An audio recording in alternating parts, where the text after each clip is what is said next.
semua, perkenalkan nama saya Dimitri Yantiano, NFP 22232871, kelas A, reguler 1, dengan jurusan D3 Medis dan Informasi Kesehatan. Tujuan saya membuat video ini yaitu untuk memenuhi tugas anatomi fisiologi sistem kardiovaskular dengan dosen pengampu Bapak Hendri Didi Harto, SKepnes, MPD. Di sini saya akan menjelaskan materi tentang kardiovaskular. Jadi kardiovaskular itu berasal dari kata kardio yang berarti jantung dan vaskular yang berarti pembuluh darah. Jadi kardiovaskular adalah jantung dan pembuluh darah. Sistem kardiovaskular adalah sistem yang bertugas mensuplai darah pada seluruh jaringan otot tubuh.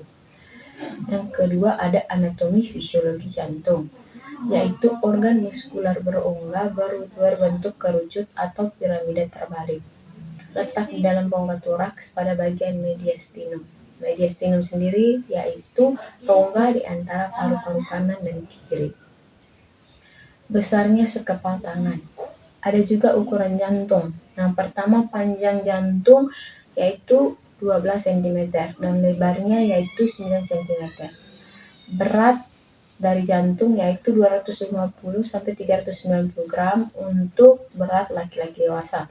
Sedangkan untuk berat wanita dewasa sekitaran 250 sampai 275 gram.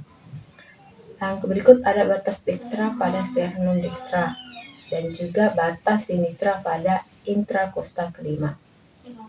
Yang berikut ada fungsi jantung, yaitu memompa darah ke seluruh tubuh dan menampung kembali setelah dibersihkan oleh paru-paru. Ada juga arteri, yaitu membawa darah dari jantung. Yang kedua ada vena, membawa darah ke jantung. Yang ketiga ada kapiler, penghubung antara vena dan arteri. Yang ketiga ada struktur dan bagian jantung. Jantung juga dibagi dalam 4 bagian. Yang pertama ada serambi atau atrium dekstra kanan, yang kedua ada serambi atau atrium sinistra kiri, yang ketiga ada bilik atau ventrikel dekstra kanan, dan yang keempat ada bilik atau ventrikel sinistra kiri. Yang berikut ada atrium dekstra. Jadi atrium dekstra adalah bentuk jamak dari atria. Dia berada di bagian atas kardiodekstra. Sebagian besar terletak di belakang sternum. Dia juga terdapat pembuluh darah besar seperti vena cava superior dan vena cava inferior. Yang berikut pembuluh darah yang kecil atau sinus coronarius, yaitu berfungsi untuk menerima darah kotor dari tubuh yang dibawa oleh pembuluh darah. Yang berikut ada ventrikel dekstra, yaitu berdinding tebal membentuk sebagian besar jantung. Yang berikut ada arteri pulmonalis menuju paru-paru, yaitu berfungsi untuk memompa darah kotor dari jantung ke paru-paru. Yang berikut ada atrium sinistra, ruang berdinding tipis dan tidak berotot karena tugasnya hanya sebagai ruangan penerima darah. Letaknya di bagian belakang jantung. 2 vena pulmonalis pada tiap sisi dan juga berfungsi untuk menerima darah bersih dari paru-paru. Berikut ada ventrikel sinistra, ruang berdinding tebal pada bagian kiri dan belakang jantung. Dindingnya 3 kali lebih tebal daripada ventrikel dekstra. Pembuluh darah aorta yang menyebarkan darah ke seluruh tubuh, yaitu berfungsi untuk memompa darah bersih ke seluruh tubuh. Dan juga jantung memiliki 3 sekat atau septum, yaitu yang pertama septum atrium, yaitu memisahkan ruang antara dekstra dan sinistra. Yang kedua septum interventricularis, yaitu memisahkan ruang antara dekster dan sinister. Yang ketiga ada septum atrioventricularis, yaitu memisahkan ruang antara atrium dan ventrikel. Ada juga struktur lapisan dan otot jantung. Yang pertama ada epikardium. Lapisan terluar dari dinding jantung disebut epikardium. Epikardium adalah lapisan jaringan ikat dan lemak, berfungsi sebagai lapisan perlindungan tambahan bagi jantung di bawah perikardium.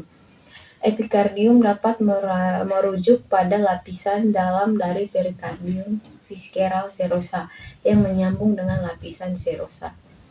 Yang kedua ada miokardium, lapisan tengah dinding jantung. Merupakan jaringan otot dan lapisan tebal dari dinding jantung yang terdiri dari sel-sel otot jantung atau kardiomyosit yang berinteraksi seperti sel otot lainnya, tetapi juga mengantarkan listrik untuk mengkoordinasikan kontraksi.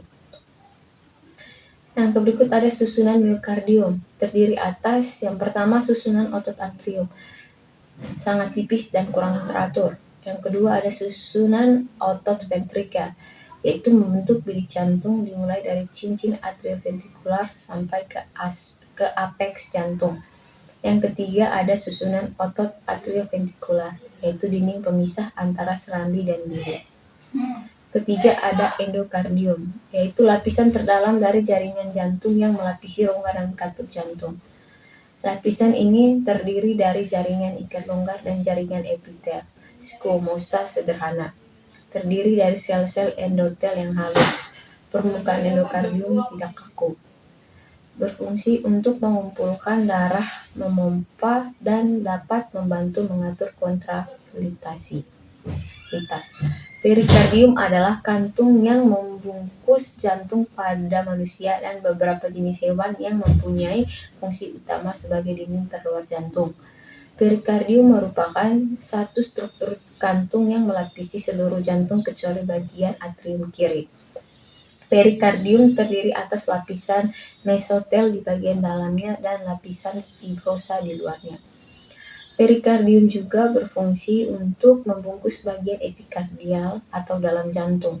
Yang kedua, untuk mempertahankan posisi jantung, menjaga fleksibilitas pergerakan jantung, memberi pelumasan, dan menahan pembesaran berlebihan yang terjadi apabila jantung terisi darah dalam jumlah yang melebihi kapasitas normalnya untuk mengurangi rasa nyeri saat jantung berkontraksi. Perikardium adalah sejenis membran serosa yang menghasilkan cairan serous sebanyak 5-10 ss.